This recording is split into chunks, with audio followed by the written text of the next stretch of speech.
Green marketing എന്താണെന്നാണ് പറയുന്നത്. നമ്മൾ ഈ ചാപ്റ്ററിൽ പറയുമ്പോൾ ഫുള്ളും എന്താണ്, ഗ്രീൻ ആണ്. ഗ്രീൻ എന്ന് പറഞ്ഞാൽ എന്താണ്, ഏറ്റവും സുതാര്യമായിട്ട് എളുപ്പത്തിൽ എക്കോ ഫ്രണ്ട്ലി ആയിട്ട് പ്രവർത്തനം നടത്തുന്ന ഏതൊക്കെ ഫീൽഡിൽ ഇത് ഉപയോഗിക്കുന്നുണ്ടെന്നാണ് പറഞ്ഞത്. ഫസ്റ്റ് നമ്മൾ ഗ്രീൻ അക്കൗണ്ടിങ് ആണ് കണ്ടത്, പിന്നെ ഗ്രീൻ ബാങ്കിങ് കണ്ട്, പിന്നെ അടുത്തത് പറയണത് ഗ്രീൻ മാർക്കറ്റിംഗ് ആണ് പറയണത്. അപ്പോൾ ഗ്രീൻ മാർക്കറ്റിംഗ് എന്ന് പറഞ്ഞാൽ എന്തായിരിക്കും, എക്കോ ഫ്രണ്ട്ലി ആയിട്ട് മാർക്കറ്റിംഗ് എങ്ങനെ നടത്താം, പുതിയ രീതിയിൽ എങ്ങനെ നമുക്ക് മാർക്കറ്റിങ്ങിനെ കൂടുതൽ എക്കോ ഫ്രണ്ട്ലി ആക്കി മാറ്റാനായിട്ട് സാധിക്കും. Like any other field, several concepts are fast developing in marketing also. Electronic marketing, mobile marketing etcetera have developed as methods of marketing. But the concept of green marketing has developed with a concern to protect the environment.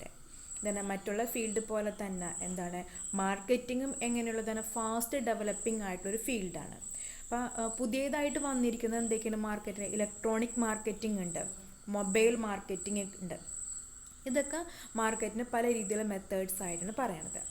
അതുപോലെ തന്നെയാണ് green marketing എന്ന് പറഞ്ഞിട്ടുണ്ടെങ്കിലും കൂടുതൽ അവർ മുൻഗണന കൊടുക്കണത് പുതിയൊരു മെത്തേഡാണ്. കൂടുതൽ അവർ മുൻഗണന കൊടുക്കുന്നത് എന്തിനാണ്, പ്രൊട്ടക്ട് ദ എൻവയോൺമെൻറ്റിനെ പ്രൊട്ടക്റ്റ് ചെയ്യുക. അതിലൂടെ മാർക്കറ്റിങ്ങിന് കൂടുതൽ പുതിയ മേഖലകളിലേക്ക് വളർത്തിയെടുക്കാനായിട്ട് നോക്കാം. പിന്നെ മീനിങ്ങും ഡെഫിനേഷനുമാണ് പറയണത്. Green market is the marketing of environment friendly products and services based on environmental benefits. It is the marketing of products that are assumed to be environmentally safer and preferable to others. Green marketing എന്ന് പറഞ്ഞാൽ എന്താണ് പറയുന്നത്, എൻവയോൺമെൻ്റലി ആയിട്ടുള്ള പ്രൊഡക്ട്സുകൾ, സർവീസസുകൾ environmental ബെനഫിറ്റ്സിന് വേണ്ടിയിട്ട് അതിലൂടെ marketing നടത്താം. അപ്പോൾ product service marketing നടത്തുന്നുണ്ട്, പക്ഷേ ഒന്നുകൂടി അവരെന്താണ്, എക്കോ ഫ്രണ്ട്ലി ആയിട്ട് കാര്യങ്ങൾ നടത്താനാണ് നോക്കുന്നത്. ഈ marketing of products that are assumed to be എൻവയോൺമെൻ്റലി safer and preferable to others. അത് പ്രൊഡക്റ്റ് സർവീസായി ഉപയോഗിക്കുമ്പോഴെന്താണ്, എൻവയോൺമെൻറ്റിന് സേഫുമായിരിക്കണം, അതുപോലെ തന്നെ എന്താണ്, എല്ലാവരും ഒരേ രീതിയിൽ പ്രിഫർ ചെയ്യുന്നതുമായിരിക്കണം. It incorporates a broad range of activities. ഇത് എന്താണ്, ഇതുമായി ബന്ധപ്പെട്ട് ധാരാളം ആക്ടിവിറ്റീസ് വരുന്നുണ്ട്. പ്രൊഡക്റ്റ് മോഡിഫിക്കേഷൻ ഉണ്ട്, പ്രൊഡക്ഷൻ പ്രോസസ്സിൽ ചേഞ്ചസ് വരുത്തേണ്ടതായിട്ട് വരും, പാക്കേജിങ്, അഡ്വർടൈസിങ്, അതിനെല്ലാം എന്ത് ചെയ്യേണ്ട ഒരു മോഡിഫിക്കേഷൻ നടത്തേണ്ടതായിട്ട് വരും. ഇറ്റ് ഈസ് ഓൾസോ കോൾഡ് എൻവയോൺ മാർക്കറ്റിംഗ് ഓർ എക്കോ മാർക്കറ്റിംഗ്. അപ്പം അതുകൊണ്ട് തന്നെ ഗ്രീൻ മാർക്കറ്റിംഗ് എന്തെന്ന് പറയാറുണ്ട്, എൻവയോൺമെൻ്റൽ മാർക്കറ്റിംഗ് അല്ലെങ്കിൽ എക്കോ മാർക്കറ്റിംഗ് എന്നാണ് പറയണത്. പിന്നെ പറയാൻ കാരണം എന്താണ്, എൻവയോൺമെൻറ്റ് ഫ്രണ്ട്ലി ആയിട്ടാണ് എന്ത് ചെയ്യണത്, പ്രൊഡക്റ്റ് സർവീസ് മാർക്കറ്റ് ചെയ്യാനായിട്ട് ശ്രമിക്കുന്നത്. ഇനി ഗ്രീൻ മാർക്കറ്റിങ്ങിൽ നമ്മൾ സാധാരണ മാർക്കറ്റിംഗ് ആക്ടിവിറ്റീസ് തന്നെ 4 P's ആണുള്ളത്. എന്തൊക്കെയാണ്, product, price, place and promotion. നമ്മൾ മാർക്കറ്റിങ്ങിൽ പഠിച്ചിട്ടുണ്ട്, 4 P's പഠിച്ചിട്ടുണ്ട്. അതുപോലെ തന്നെ ഗ്രീൻ മാർക്കറ്റിങ്ങിനും ഈ 4 P's തന്നെയാണ്, product, price, place and promotion. Product എന്ന് പറഞ്ഞിട്ടുണ്ടെങ്കിൽ that could be reusable or recyclable. Product എന്നാൽ നമുക്ക് എന്താണ്, വീണ്ടും അത് ഉപയോഗിക്കാനായിട്ട് സാധിക്കണം, അല്ലെങ്കിൽ വീണ്ടും അതിനെ റീസൈക്കിൾ ചെയ്ത് ഉപയോഗിക്കാനായിട്ട് സാധിക്കും. Price reduction by cost control ഈ സെയിംഡ്. ഇതിന് പ്രൈസ് കുറയ്ക്കുന്നതിൽ കോസ്റ്റ് കൺട്രോളാണ് അവർ കൂടുതൽ എന്ത് ചെയ്യണത്, ലക്ഷ്യം വയ്ക്കുന്നത്. Example, use of fuel efficient vehicle etcetera. എങ്ങനെയാണ് പറയണത്, ഫ്യൂവൽ എഫിഷ്യൻ്റ് ആയിട്ടുള്ള വെഹിക്കിൾ യൂസ് ചെയ്യണത്. അപ്പോൾ കോസ്റ്റ് കൺട്രോൾ ചെയ്യാനായിട്ട് സാധിക്കും. എന്തുകൊണ്ടാണത്, ഫ്യൂവൽ കൂടുതലായിട്ട് ഉപയോഗിക്കുന്ന ഇന്ധനം കൂടുതലായിട്ട് ഉപയോഗിക്കുന്ന വാഹനമാണെങ്കിൽ മൈലേജ് അതിനനുസരിച്ച് കൂട്ടുകയാണെങ്കിൽ കോസ്റ്റ് കൺട്രോൾ ചെയ്യാനായിട്ട് സാധിക്കും. 3 place. The area must separate an organisation from its rivals. This can be accomplished by utilising reused materials to highlight the different advantages. Area എങ്ങനെയുള്ളതായിരിക്കണം എന്ന് പറയുന്നത്, നമ്മൾക്ക് എതിരാളികളുണ്ടെങ്കിൽ അവരിൽ നിന്ന് സെപ്പറേറ്റ് ചെയ്തൊരു ഓർഗനൈസേഷൻ ആയിരിക്കണം.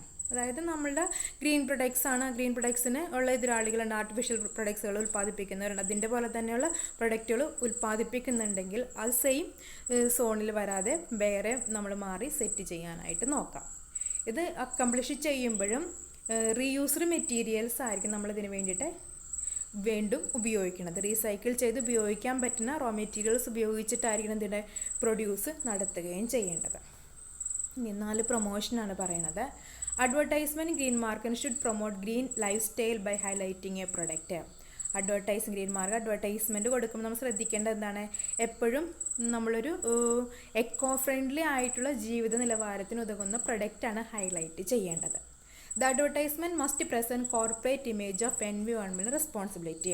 അഡ്വർടൈസ്മെൻറ്റിൽ കൂടുതലായിട്ടും നമ്മൾ കാണിക്കേണ്ടത് എന്താണ്, എൻവയോൺമെൻറ്റിനെ പ്രൊട്ടക്റ്റ് ചെയ്യാനുള്ള ഉത്തരവാദിത്തം ആർക്കും കൂടിയുണ്ടെന്ന്, അത് ഉൽപ്പാദിപ്പിക്കുന്ന കമ്പനികളുടെ ഉത്തരവാദിത്തം എന്ന രീതിയിലാണ് നമ്മൾ എന്ത് ചെയ്യേണ്ടത്, നമ്മളുടെ പ്രൊഡക്റ്റിനെ പ്രൊമോട്ട് ചെയ്യേണ്ടത്. അപ്പോൾ 4 ഗ്രീൻ മാർക്കറ്റിങ്ങിൽ വന്ന 4 P's ആണ് product, price, place and promotion എന്ന് പറയുന്നത്.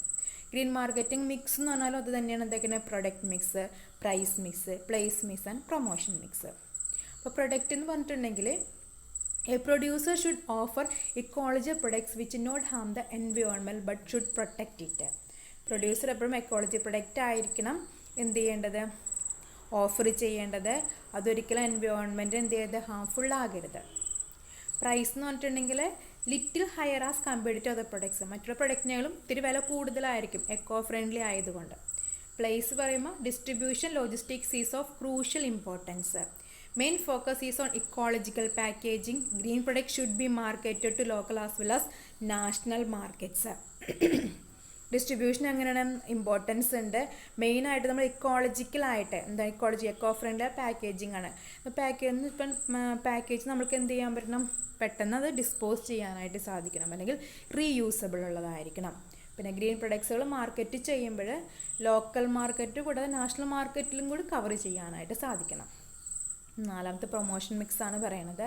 A communication with the market should put stress on environmental aspects and promotion of the product should also be done in a greener way. മാർക്കറ്റിൽ എന്താണ് എപ്പോഴും നമ്മൾ communication ഉണ്ടായിരിക്കണം. Environmental aspect എന്താണോ നമ്മൾ ഉദ്ദേശിക്കുന്നത്, ഏത് തരത്തിലാണ് എൻവയോൺമെൻറ്റ് നമ്മൾ പ്രൊട്ടക്റ്റ് ചെയ്യാൻ ഉദ്ദേശിക്കുന്നത്, അത്തരത്തിലാണ് നമ്മൾ എന്ത് ചെയ്യേണ്ടത്, അത് സ്ട്രെസ് ചെയ്തിട്ട് വേണം അഡ്വർടൈസ്മെൻറ്റ് പ്രൊമോഷന് കൊടുക്കാനായിട്ട്. എപ്പോഴും പ്രൊമോഷൻ കൊടുക്കുമ്പോൾ എന്ത് രീതിയിലായിരിക്കും, എക്കോ ഫ്രണ്ട്ലി ആണ് നമ്മളുടെ പ്രൊഡക്റ്റിന് കസ്റ്റമേഴ്സിനെ കൺവിൻസ് ചെയ്യുന്ന രീതിയിലായിരിക്കണം അഡ്വർടൈസ്മെൻറ്റ്സുകൾ വന്നത്. അപ്പോൾ ഇത്രയുമാണ് ഗ്രീൻ മാർക്കറ്റിങ്ങിൽ പറയുന്നത് കേട്ടോ. ഗ്രീൻ മാർക്കറ്റിംഗ് പറഞ്ഞ് meaning definition 4 P's of green marketing.